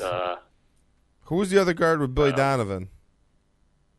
Delray or McCray? Delray Brooks? Yeah, Delray Brooks. And they had a really good scorer just a few years ago. I can't seem to remember his name. But Boeheim said, we've been coming here to Providence, meaning, for 34 years. That's a lot of history. Every one of those games is a little bit of sadness for me. I know where all the good restaurants are now, and now I've got to go down to Clemson, South Carolina. I'm sure there's a couple of Denny's down there. I love Boeheim. I love Boeheim. He's pissing off everybody in the ACC before he even gets there. He's insulted Greensboro. He's insulted Clemson. Yeah, you know it. It's better. And he doesn't care. He doesn't care, and that's honestly how he feels. He didn't want to go to the ACC. He realizes it's a necessity. It's football driven, but he felt the same way going to Providence for the last time. And it's true. They, unless maybe Boeheim likes barbecue, they got good barbecue down there in Clemson, I'm sure. Yeah, and I caught a couple games this week, and that Virginia and North Carolina game was just awful to watch. It was. I didn't even watch it. It was boring, and I don't know. It's like a different. I watched some of the North Carolina Miami tonight. It's just as bad. North Carolina is terrible. It is hard to believe that they're that bad. I mean, Roy Williams is his. Oh my God. Is his job? Yeah, you wouldn't say his job's in jeopardy, but what a terrible job he's doing. When and that's the thing. Boeheim's overrated, right? Yeah, right. But Roy Williams has a championship ring, but every other year he's got a team like this that just lays down and doesn't give a crap. Yeah, you're right. They're terrible. I can't believe I don't know how they beat UNLV actually, and they're bad, and the rest of the I think that's why Boeheim's mouthing off, because he knows they're going to go down there and beat them next year. Yeah. Yeah, and the worst stat line you'll ever hear right here. Dexter Strickland, point guard for North Carolina, senior, tonight he played 26 minutes and was 0 for 1 from the field. That one shot was an air ball. He had no rebounds, no assists, no steals, no blocks, no fouls, no points, no turnovers, nothing. It was all zeros except for one air ball. It's like he wasn't even out there. Okay. 26 minutes from your point guard, nothing. Talk about not making an impact. And Virginia beat North Carolina, and Virginia is 0-3 against the Colonial League this year. They were talking about that. And then Virginia went to Wake and lost. Yeah. After that. Yeah. And Wake's terrible too. It is bad. I mean, I know there's some bottom dwellers in the Big East as well, but I think our bottom, the bottom dwellers in the Big East, I watched St. John's play. At least they're athletic and they get up and down the court. They got some guys who can score the ball and stuff. ACC, it's almost like they were like, Big Ten basketball at the bottom, like it used to be. It was just nobody can score. Yeah, I think Duke might go undefeated this year. I know Kelly's out, but who's going to beat him? Yeah, don't look like North Carolina. NC State, yeah, you're right. I forgot about them, but Florida State, seems like they should be better than they've shown, but they got a lot of bad losses. You're right. There is nobody good in that league. Maryland's, I think, 15-1. They've had a really light schedule, though. Yeah, that's a good point. Maryland lost one this week. They lost. Who did they lose to this week? Lost to Florida State. Yeah. Oh, that's right. That was a bit of a surprise, given Florida State, I think, has 5 losses. But yeah. Well, coming up for Syracuse this week, we got some really good games. Not necessarily this. We got an improved Villanova team coming to the Dome. They got after a really bad start, losing to Columbia earlier this year, badly. But they've kind of raided the ship. I think they won 4 or 5 straight. They come to the Dome at noon on Saturday, and then the Cuse has a week off until they travel to Louisville at 4 o'clock on Saturday, January 19th, and then follow that up 2 days later by hosting Cincinnati. And that must be Martin Luther King Day, because it's a 3:30 tip on Monday, January 21st. So it's starting to get real around here, Villanova at home, at Louisville, and then Cincinnati on an afternoon Big Monday matinee.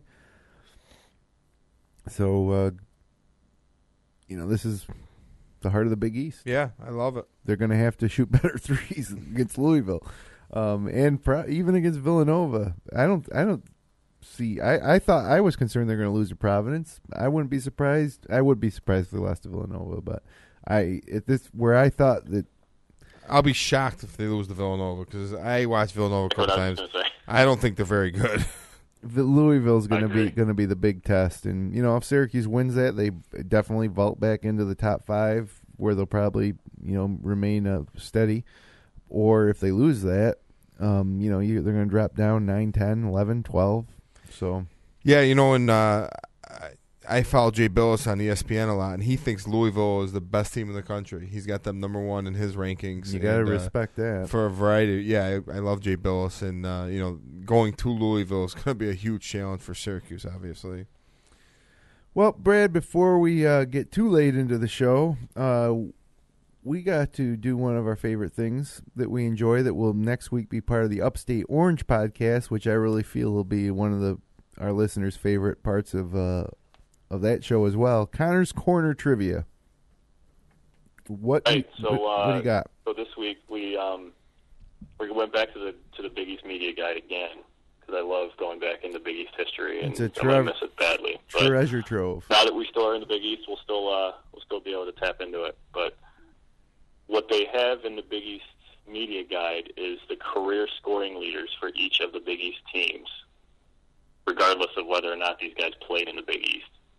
So I want to go through all the Big East teams and see if you guys can tell me who the all-time leading scorer is for all of the Big East teams. Some are easy, some are very hard, and some you won't get, and we're going to spend 10 seconds on it before I give it away. But okay. But we'll go down the line, and you guys can total points in their career, not necessarily in Big East games. Whether or not they played in the Big East. Right. So the out-of-conference games counted, obviously. Well, even if they just joined the Big East in the last 5 years, right. Oh, like and their leading scorer played 40 years ago. Oh, right. Okay, I got you. Testing a bit of your college basketball history. All right, well, this could be tough. I'll start with Lawrence Moten at Syracuse. Good one. So we got them out of the way. Yep. Okay. Yep. All right, so you got that one. How about Villanova?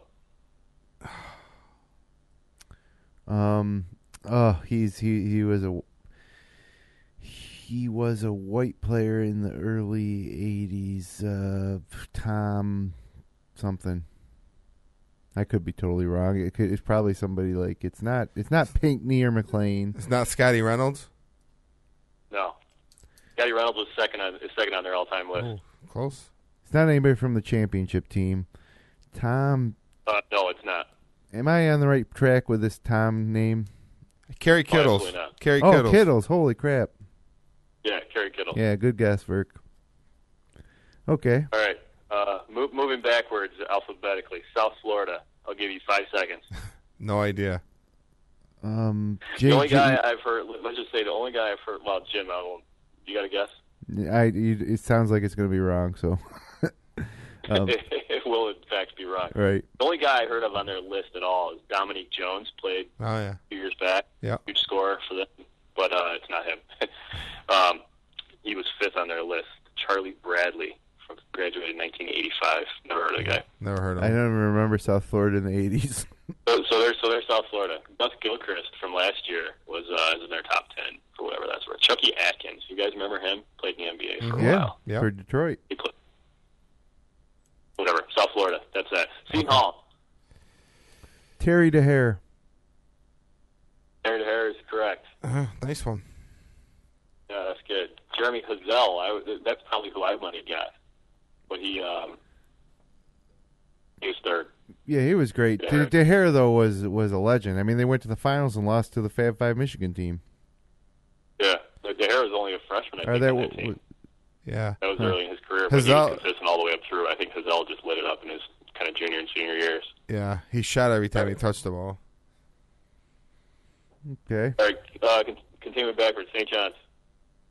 Mullen. Or no, Walter Berry. Wait, no, Mullen. It's Mullen. Berry only played 3 years. Chris Mullen. Chris Mullen it is, yeah. Mullen's first. Malik Sealy is second. Yeah. Felipe Lopez. Never heard of the fourth guy. And then Zendon Hamilton's another guy that probably familiar with. Big guy. Now, our test was only there 1 year, right? 2 years. He was terrible at St. John's, wasn't he? Test. And I don't even think he was that a huge scorer, really. No. He was a freak. I thought he was terrible when he played for St. John's. I was surprised he ever caught on in the NBA because I just thought he was a. He wasn't quite the head case then that he was in the NBA, but he shot every time he touched the ball more so than any of these other guys. He was a versatile player for St. John's. You know, he did a lot of things for him. I liked watching him in college, actually. So who we got next, Bram? All right, next Rutgers. 5 seconds. Rutgers. So this is going an oldie too, probably, huh? Yeah. Yeah, I got no idea. I'm going to tell you this. There's not a single guy in the top 5 of Rutgers career scoring that has played since 1979. And that says all you need to know about Rutgers basketball. Yeah. Have fun in the Big Ten, idiots. Quincy Doobie, you guys remember him? Oh yeah, absolutely. He was 6th on their list. Yeah, that's like early 2000s or something, right? Yeah, he finished in 2006. He literally is the only guy on their top 10 that I've ever even heard of. Bad. Rutgers basketball. Scarlet Knight history, rich in tradition. Yeah. Providence. We just talked about some of these guys. Yeah, I would. Gomes. Gomes is a good guess, but I think it was a guard. I want to say. Part of me wants to say Eric Murdoch, but it's the guy I can't think of. I couldn't think of him earlier either. Rashawn Brooks is the guy you're thinking of, Jim. You're right. From just 2 years ago, 2, 3, 4 years ago was his career. 2011 was his senior year. Yeah, Marshawn Brooks, but he's not the answer. I take it. He's not. He's ninth on their all-time list. Oh, These guys have a lot of old guys because they've got a great history going back. I mean, Syracuse played them in the final, or they're in the Final Four.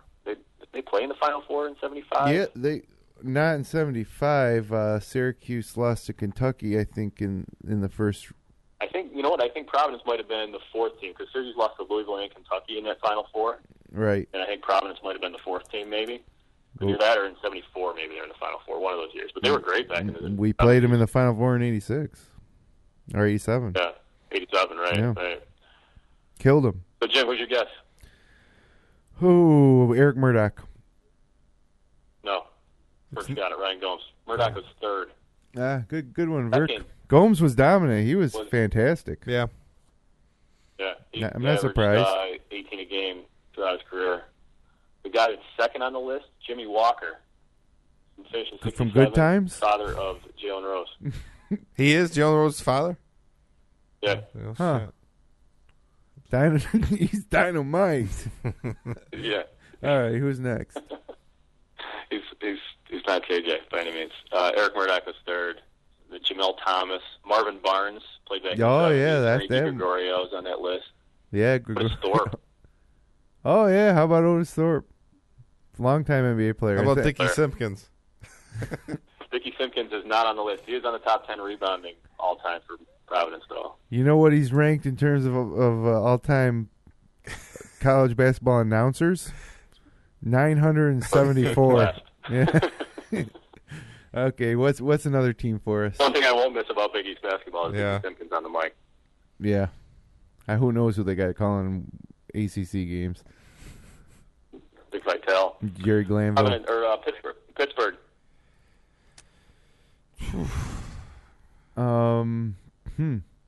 A lot of guys are running through my head right now. It's not Charles Smith or Jerome Lane. It's not. It's not Jason Matthews. It's not. They've had a lot of 4-year guys. Just they never had huge scores necessarily. Yeah. Curtis Aiken. That's a good guess, but I don't think he was a prolific scorer. Buffalo. No, he's not on there. I'm trying to think of names from the last decade. When Jason Matthews, I barely remember him. He's on the top 10. Yeah. No, I knew he scored, but he couldn't have been number one. He's not number one. Smith has got to be up there somewhere. I'm assuming in the top 3 or 4. Yeah, it's Charles Smith. It is Charles Smith. Wow. Okay. I don't know why I didn't think it would be him. I thought it would be a guard. He's barely first. Second is Clyde Vaughn from '84. I don't remember him. Me neither. Me neither. That's right about when they joined the Big East. Sam Young, you guys remember him? Oh, heck yeah. Yeah, he was dominant. Ashton Gibbs from last season, he's 8th on the list. That's the name I couldn't come up with. I might have guessed him as being 1. What about Brendan Knight? Is he on there? He's not on their top 10. Wow. I'm surprised. He's first on their assist list by far.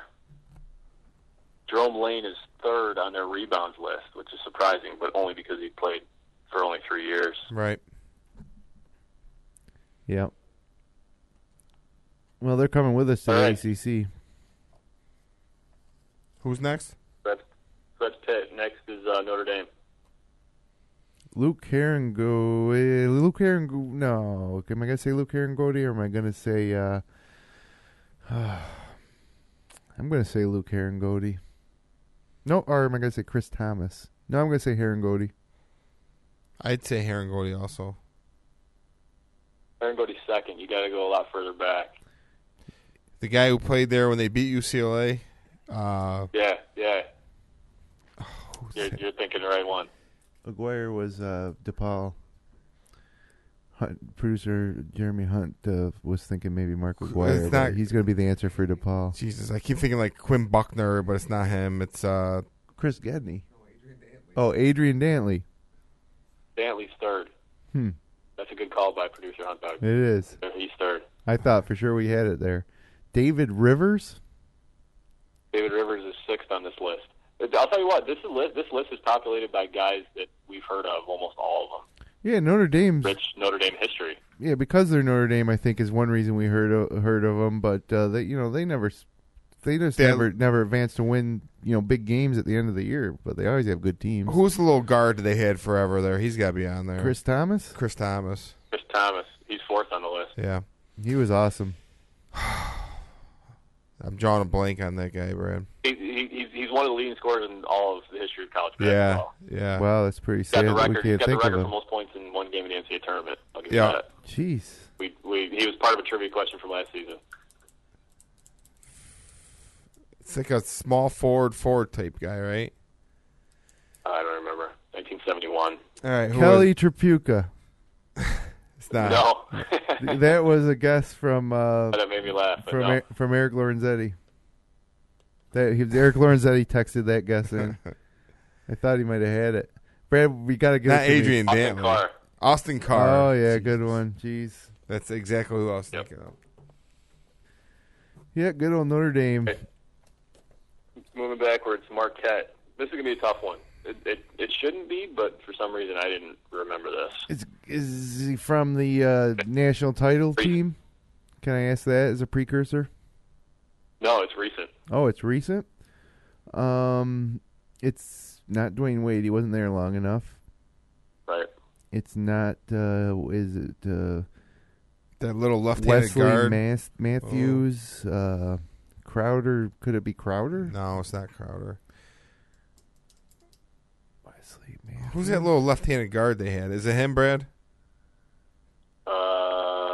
Honestly, I don't even know. All right. I mean, I know who it is, but I don't know if it's who you're thinking of. Obviously, it's a guard. Am I wrong in saying... I'm looking at the name of this guy, and I can't even visualize him. But he finished up 3 years ago. Jeez, no, it's not. A lot of these Marquette players kind of run together, but I can't believe the all-time leading scorer played 3 years ago. I can't come up with his name.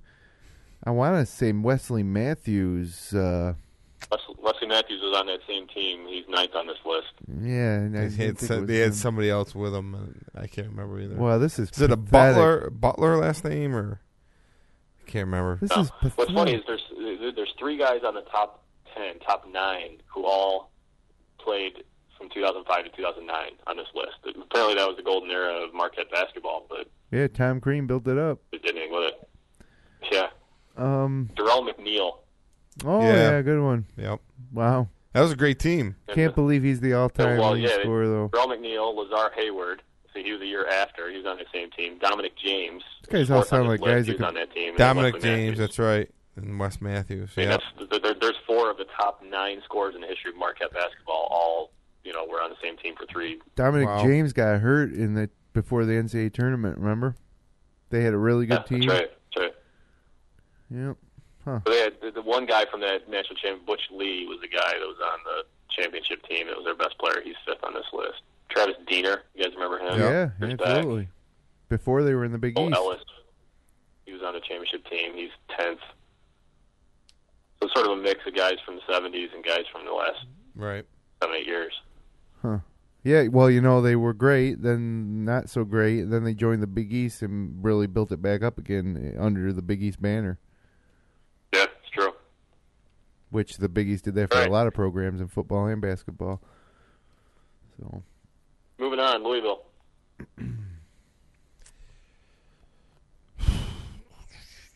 Nobody recent. They haven't had any, light them up single guys that totally light it up under Patino. I think you're going to go back. One guy that jumps out to me would be Purvis Ellison. I'm going to say Purvis Ellison. He was a 4-year player, I think, too, wasn't he, Brad? He was a 4-year player, yeah. It's got to be him then. He's 3rd on the list. Whoa. Rodney McCray. Rodney McCray McRae is not on the list. He's not top 10. Really? Let's see. 5-year player. He wants a Eric redshirt a year. Lorenzetti thought On it the was rebounds Ellison, list, too. but not on the scoring. This has got to be a Denny Crum player from the early 80s, right, Brad? Yeah. Yes. He was on their championship team of 1980. 80. I thought Rodney McRae was like their best player on that team. He was on that team that, what was it, in 86 when they won it. Rodney McRae was? Oh, that's true. No, he finished in 84. Okay. Rodney McRae was on that 80 team. He was like a freshman, I think. Who was Dr. Dunk, whatever, is that? Yeah, that's it. Daryl Griffith, yeah. Yep, there you go. He's first. That's the one. Wow, I'm surprised he scored more than Ellison, though, because Purvis Ellison was a dominant college big man in an era when there were still dominant college big men that stayed around for 3-4 years. Yeah, Griffith was a legend, though, for his era. Yeah, he was. Ellison got a big name because he was never nervous. A freshman. And he was never nervous, I that think guy. He was pretty steady. That's true. He was never nervous, but he was steady. I don't think he was ever, a standout like Griffith was. I think probably senior year Griffith was 20-plus. I don't think Ellison probably ever got there. Yeah. But DeJuan Wheat is a more recent guy. He's second on the list. Reese Gaines, 2003, he's fourth. And then Milt Wagner, fifth. Milt Wagner. His son was supposed to be the best ever. Milt. All right. We're short on time. We'll keep moving quick. Georgetown. We actually talked about this last year. This was a trivia question, I think. Yeah, it wasn't Wingate. Reggie Williams? Went away to you guys. No. He's third. Reggie Williams is third? It's not Ewing, right? No. Ewing's second. It was let me give it to you guys again this year. It's not Michael Jackson. It's not Perry McDonald? No. It's one of the point guards between like Michael Jackson. Oh, it's not Charles Smith? That might be Go it. Go further back. Sleepy Floyd. Eric Sleepy Floyd. Thank you. There you go. Floyd. I remember that once we said that. Ewing, Reggie Williams, Mourning is fourth, Othello Harrington fifth, David Wingate, Austin Freeman, Mike Sweetney, Kevin Braswell, and then Derek Jackson, 1978. Those are all great names and great players, but if I compare that list to Syracuse's list, I just think that shows the difference in the two programs. I mean, Georgetown was so great in the 80s when they had Ewing, but since then, it's been all Syracuse. All Syracuse. Yeah, Austin Freeman's the only guy that's played anything recently, really. Yeah, and even going back to like the Mourning and Harrington and Iverson days, Georgetown never won with those teams. I mean, they never went to any Final Fours. So I don't know. I just and they continue to, even with some really good teams lately, not be able to break through, and it just goes to show that Syracuse is better than Georgetown. Moulton never went to a Final Four though either. No, I know that's true. It's just I think for Georgetown, it's amazing that after that dominance of the early '80s, which they only won once. They could have beat Villanova. They threw the ball away against North Carolina. They really could have won 3 in a row. Right. I mean, and probably should have won 3 in a row. Right.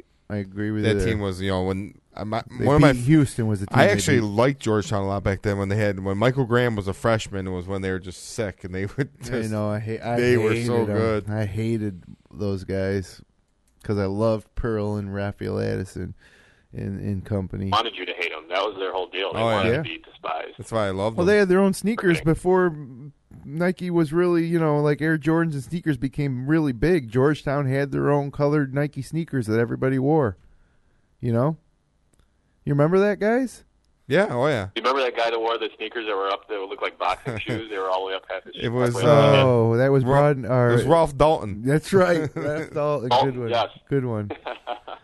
I love those. Perry McDonald's like a Golden Glove boxer, and they had some crazy guys back then. I love. Well, them. there was the legendary game in the Garden where, and I actually watched this on YouTube. Which, by the way, guys, on the new Upstate Orange podcast, we're going to maybe incorporate a few classic video clips here and there because I've been coming across some amazing ones.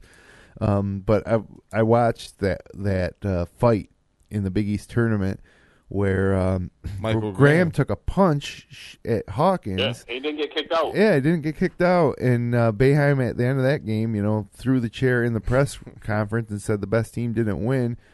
And I'll tell you what, in watching some of these old tapes, I watched the Bobby Knight chair throwing again just last night, actually. And it was amazing. Things were so much different back then. So here's Bobby Knight. It's the beginning. It's early on in the game. It's 11-6. Indiana's beating Purdue, and Gene Katie's coaching Purdue. And there's a tussle around midcourt for the ball. Steve Alford makes a nice defensive play to knock it loose, and then it should have been a jump ball. I mean, the worst call ever. They call a foul on Alford. And Bobby Knight goes nuts. And he's right in the official's face. And it was an older official, that's probably heard a lot of Bobby Knight over the years. So what happens next? They inbound the ball. The official calls another foul on Indiana, but it was a total phantom foul. I mean, you could tell that this ref just was like, oh, yeah, Bobby, watch this. And Knight just goes ballistic, throws the chair across the court. It careens into people sitting courtside. It could have hurt somebody.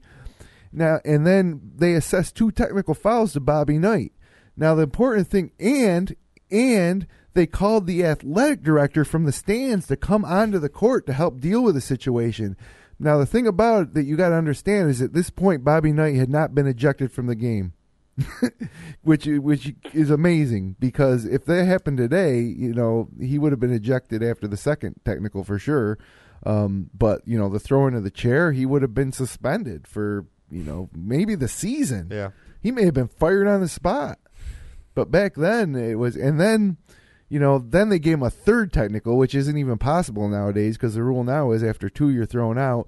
They gave him a third technical foul, and he, walks very slowly across the court, soaking up the crowd. He was just a real jerk. And you remember in '87 when they won the championship in the tournament, he went ballistic during the tournament against LSU. Maybe it was in the Sweet 16. It was here in Cincinnati, and he banged the table on the phone. Oh yeah, and he didn't even get a technical, didn't get kicked out, nothing. It never happened today. That's how it should be. Yeah, well, I do like seeing coaches, get into it a little bit. It makes it a little more interesting. But that's what struck me about that was that, Bobby Knight had 2 technicals. He had hurled a chair across the court, and he was still not ejected from the game until he picked up the third technical, and then they threw him out. So, sorry to take it off track there. What team are we on? That's good stuff. Moving on to DePaul. You guys know this one. Mark Aguirre. Mark Aguirre. David Booth is second. He's a more recent guy. Yeah. George Mikan, 4th on the all-time DePaul scoring list. Jesus. Wow. And you know who's going to be there soon is probably Cleveland Melvin. Will probably break the top 5 by the time his career's over, wouldn't you think? He's not top 10 now, but yeah, I mean he's got to have 1,400 points to crack the top 10. I'd imagine he'd get there if he stays all 4 years. I'm surprised if he would stay all 4 years. He'd probably just want to get the hell out. You'd think, yeah. Okay, enough about DePaul. Yeah, UConn. This was surprising. So probably not Ray Allen? Rip Hamilton. Not Ray Allen, not Rip Hamilton. Those are the 2 guys I would have obviously guessed. You say it's surprising. Rip Hamilton's 2nd, Ray Allen's 4th. Earl Kelly?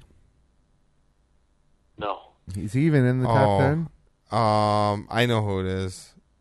You're gonna get it's a small guard, right? Yeah. He had a goatee. It's not Ben Gordon. He would. No, not Ben Gordon. Ben Gordon only played 3 years. Yeah. He probably would have had it if he stuck around for his. Same with Kemba Walker. He only played 3 years. Chris Smith or something like that? Yes, Chris Smith. That's a good one. Good call.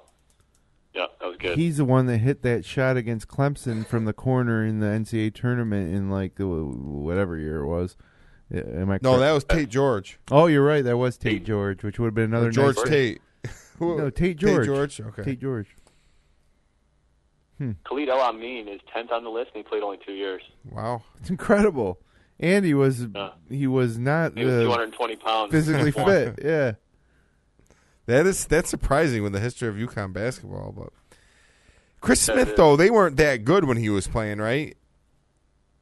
Chris Smith? No, they were. That was before they really emerged. You're right. Yeah. Yeah, I mean, it was mid 2000s when or mid 90s when Rip Hamilton came in, and Ray Allen, he started in 93, and that was kind of the start of all that they developed. And Chris Smith was 92. That class I was of surprised Okafor wasn't on that list because he was only a 3-year guy. 96 in the Big East was like glory days. I was with Kittles and Iverson, Wallace. Ray Allen, I think, was there then. It was and the weird thing about it was a bit of a down period for the league overall in terms of like ranked teams and national titles and some great players came out of that. That class of the draft of '96 was unbelievable, and the Big East had some great players in that draft. Right. I think there was so much depth in that league, and those guys got so beat up by the time they got to the tournament they didn't have anything left. I mean, there was some real physical play, and that may have been some of the time where they were going to 6 fouls even during the league schedule. Right. Oh yeah, isn't that crazy that they did that? Eric Lorenzetti says Danielle Marshall. That's just another name we should throw in there. Who is a pretty good guess? He's got to be top 5, right, Brad? Danielle Marshall's not top 10. How can that be? I don't even know. Was he a 4-year player? I thought he was. He's not top 10 in anything here. I would. Yeah, I remember him. Obviously, he was fantastic. Yeah. Scoring, rebounds, assists, steals. He's not top 10 in any of it. Huh. It's crazy. He's block shots. He's 3rd. He was a 3-year guy, though. What's Ben Gordon scoring? He's 6th in scoring. 6th in scoring. Interesting. Yeah, Danielle Marshall. Nowhere to be found other than block shots. Well, right, moving along here. The last team we've got is Cincinnati. Oscar Robertson, I should say. Oscar Robertson. Yeah, there's no doubt about that. There's never been an easier one. I got no doubt about that. Probably nobody even close. Who's second? Second is Steve Logan. He was a good scorer. Yeah. He was just tough, hard-nosed player. Perfect Huggins player. How about Sportson 3rd. Kenyon Martin? Yeah, Kenyon Martin. He was not, because I think he missed the whole 1 year pretty much. Yeah. He got hurt in the tournament. He got hurt right before the tournament or in the tournament. How about Nick Van Exel? The USA tournament when they were number 1 in the country, and then they lost in the second round, I think. I like those Cincinnati teams when they had those guys. Reds texting in Nick Van Exel. Where does he stand? He's not on top 10. He was a junior college guy, so I think he no kidding. And then obviously was a big surprise in the pros for the Lakers. How about Rochester's own Arthur Long? He's got to be in block shots or something, right? He led the Cincinnati history in punching police horses. And technical fouls. I played in a tournament with Art Long 2 years ago. He was on my team. He was crazy. Was that the last team, Brad, Cincinnati? Did we do all 16? We did all 15, yeah. All 15, so yeah. Well, West Virginia. To sum it all up, who's the leading scorer of all of the teams, of all the guys that we just went through? Lawrence Moulton. I'm going to say Robertson. Robertson is correct. Yeah, I mean, he was... They had the highest scoring average. Who had the highest scoring average of all the guys that we just went through? Who's the all-time leading scorer? Oscar Robertson. Oh. I forgot about him. The best scoring average? Yep. Of all the guys we mentioned. Hold on a second. What's going on? What's up? Oh, yeah, we got a little podcast going on up here. I got a camera on it down there. Huh? No, I wasn't watching. We'll be done in like 10 minutes. Thank you. Bye. Thought you guys were getting some help. Well, Seneca Falls Finest just checking in on the place. Left the door unlocked downstairs when we came up to the studio. And they patrol and you know what? It's getting late. Right. It's like almost 11. We're gonna go 2 hours again, which is why we're splitting these into two. Highest scoring average, is that what we're talking about? Yeah, the highest scoring average of all the players we mentioned, which I'm having trouble remembering some of them, but I'm going to say, I might say... The reason I'm asking is because it's not Oscar Robertson. It's Griffith. Austin Carr. Austin Carr is right. Ah, good one. Austin Carr averaged 34.6 a game over 3 years because freshmen weren't eligible. Right. Unbelievable. And Robertson had 33.8. Robertson was the closest to 3,000 points. He had 2,973 points. And there was only one other guy that averaged 30 a game for any Big East team over the course of his career. For Seton Hall, Nick Workman from 1964. That's crazy. But shout out to Nick Workman tonight. Well, great trivia, Brad. Just as a final part to this, do you have West Virginia's leading scorer in there of all time? Is it Jerry West? No, I don't. They're conspicuously omitted from the Big East Media Guide. Oh, so it's a current version then, obviously. Let me ask. Funny about the Big East Media Guide, the fact that the cover of it does not have Syracuse on it. Oh, of course, I know. I remember when it came out, it was in the news because, obviously they felt slighted, and they also thought that the league was going to continue in some, similar form. Funny is who is on the cover is Louisville, and they're gone too. Because when it was printed, they were still in, and now they're out. They were like the flagship still. Huh.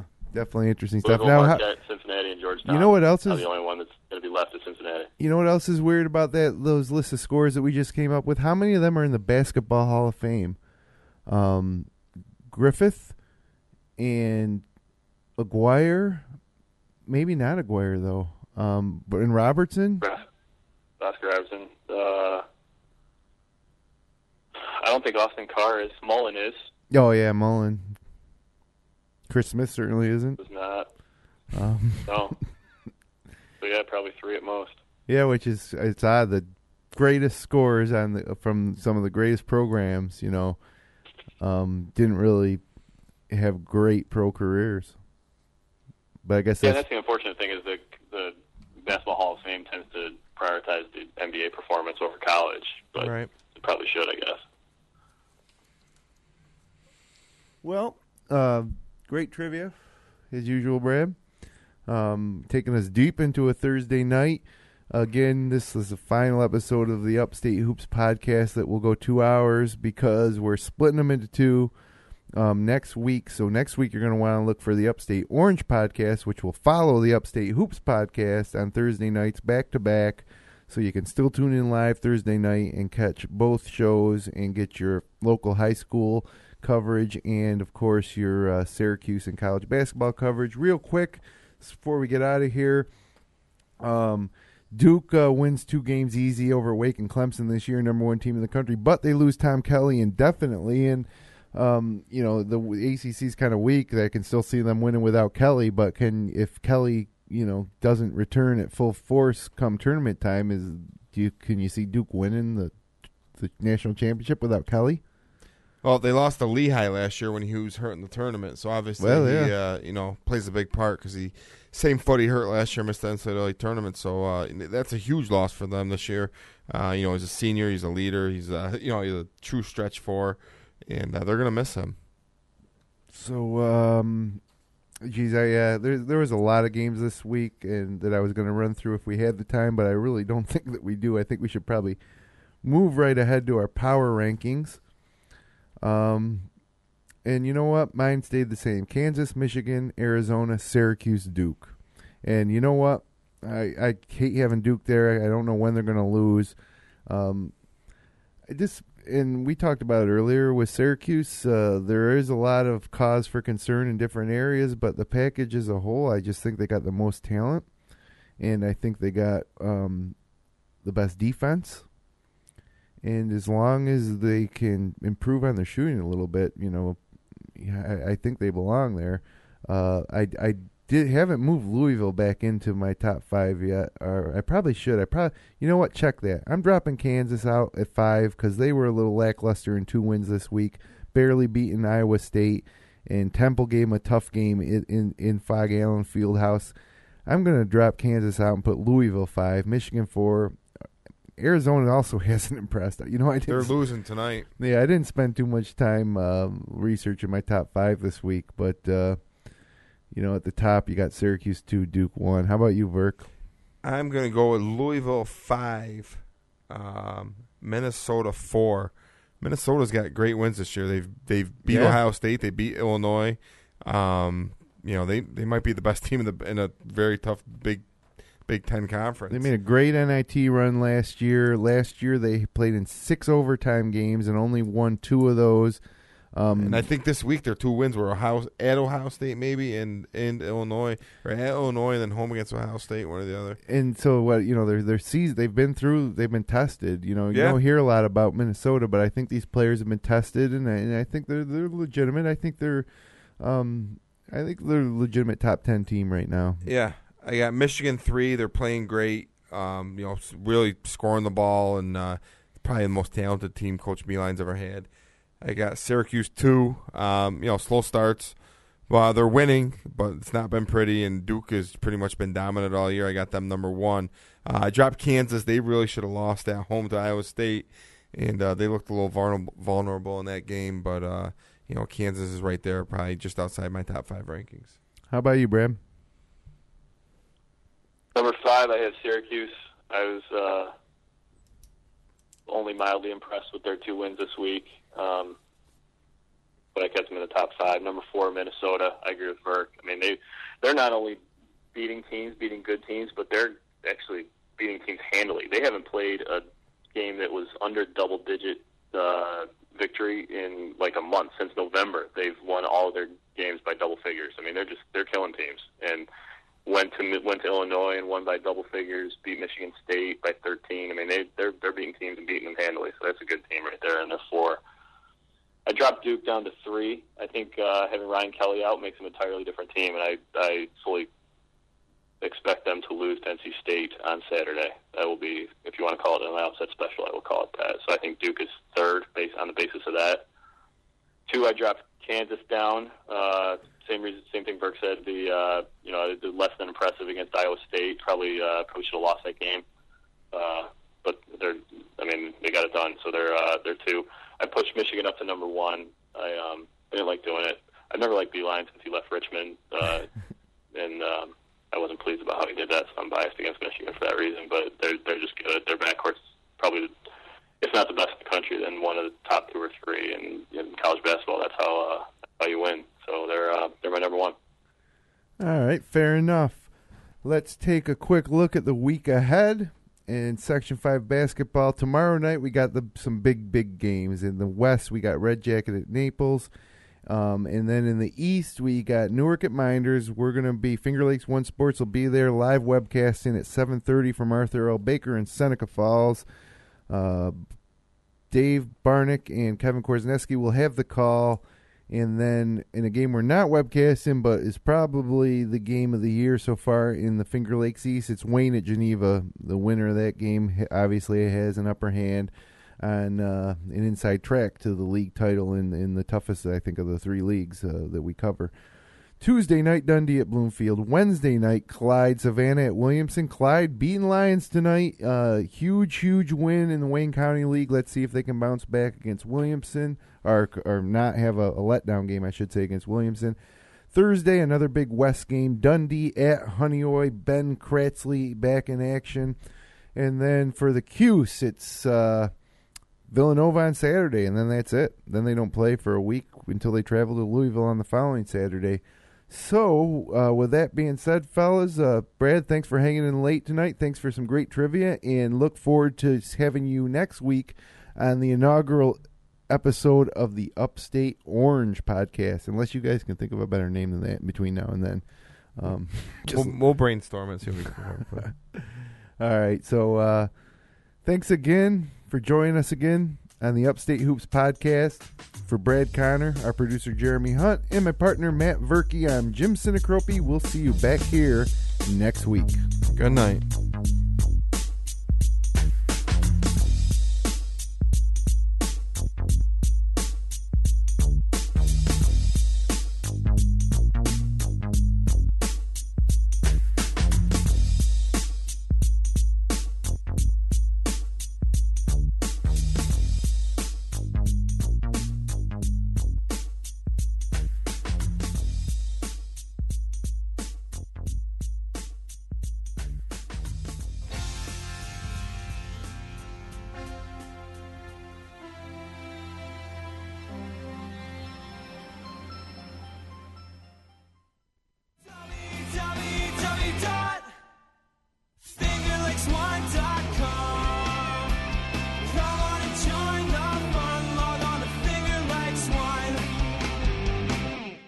www.fingerlakes1.com.